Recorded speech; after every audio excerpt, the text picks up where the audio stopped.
Shalom, selamat pagi anak-anak semua. Shalom Pak. Apa kabar hari ini? Baik. Oke, puji Tuhan.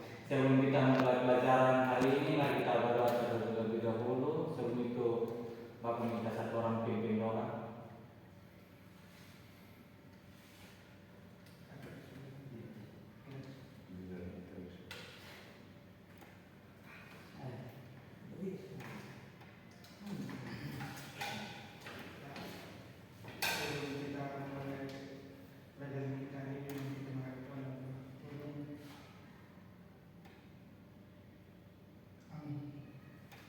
Baik, terima kasih. Kita akan memulai pelajaran hari ini. Sebelum itu, Bapak mau bertanya. Di sini siapa yang pernah disakiti oleh teman, saudara, atau orang lain sehingga sampai marah dan sulit untuk memaafkan? Saya Ya. Tapi sebelum itu kita baca sama-sama di dalam kitab Matius 21 ayat 22. Kitab Matius 21 ayat 22. Biar Bapak yang membacakan. Kemudian datanglah Petrus dan berkata kepada Yesus, Tuhan, sampai berapa kali aku harus mengampuni saudara jika ia berbuat dosa terhadap aku? Sampai 7 kali? Yesus berkata kepadanya, bukan. Aku berkata kepadamu, bukan sampai 7 kali, melainkan sampai 70 kali 7 kali. Baik. Dari firman yang kita bacakan tadi, artinya Yesus mengajarkan kita untuk mengampuni tanpa batas. Pengampunan adalah perintah Tuhan, bukan pilihan, karena kita sendiri sudah diampuni oleh Tuhan terlebih dahulu. Kadang kita merasa sangat sulit mengampuni, terutama kalau orang itu terus berbuat salah. Tapi dengan kasih setia Tuhan, kita bisa belajar mengampuni dengan tulus supaya hati kita bebas dari kebaikan. Sini ada beberapa pertanyaan yang akan Bapak berikan. Yang pertama, menurut adik-adik semua, kenapa untuk mengampuni orang lain itu sangat sulit? Apakah mungkin masih ada dendam, rasa sakit, atau bagaimana? Coba.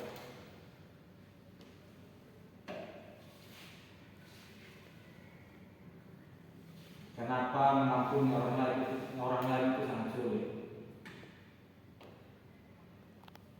Karena masih ada dendam dalam hati, sedikit kecewa, terlalu kecil. jadi kita mau itu susah juga. Betul sekali. Rasa sakit, takut disakiti lagi, dan ego membuat kita sulit mengampuni. Tapi Tuhan mau kita belajar mengampuni supaya hati kita bebas dari kebaikan. Yang kedua, apa yang bisa kita lakukan supaya hati kita mau mengampuni meski masih tetap sakit? Apa yang harus kita buat? Mau kasih ampun dia tapi kita masih rasa sakit, itu kira-kira mau kemana?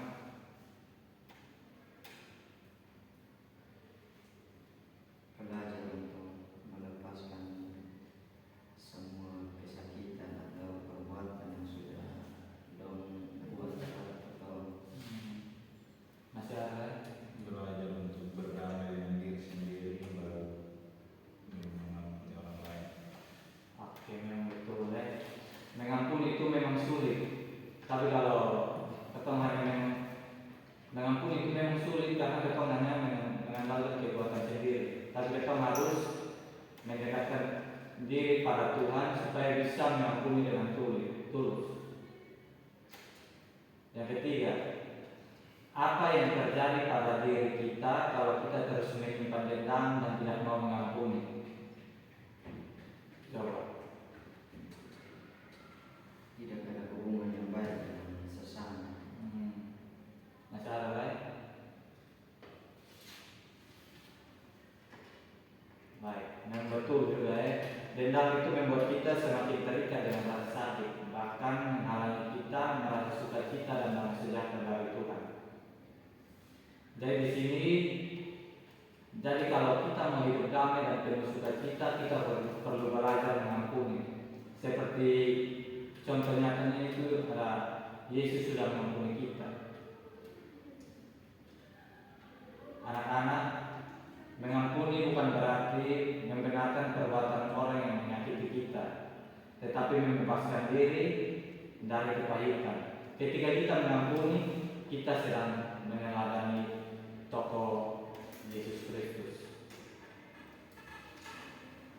Baik, di sini saya ingin kalian semua berpikir dalam hati, siapa orang yang kalian paling sulit ampuni sampai hari ini, dan bagaimana kamu bisa mulai mengampuni dia. Itu hanya refleksi pribadi. Jadi silahkan direnungkan masing-masing dan lakukan. Dan sebelum itu, pelajaran kita telah selesai pada hari ini. Aku minta satu orang pimpin kita dalam doa.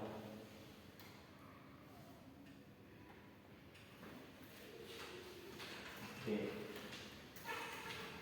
Baik, mari kita mengakhiri pembelajaran kita hari ini dengan doa. Kita berdoa.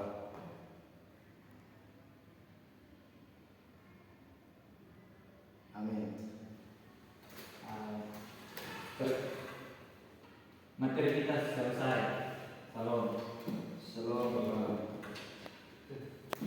Terus bisa tekan.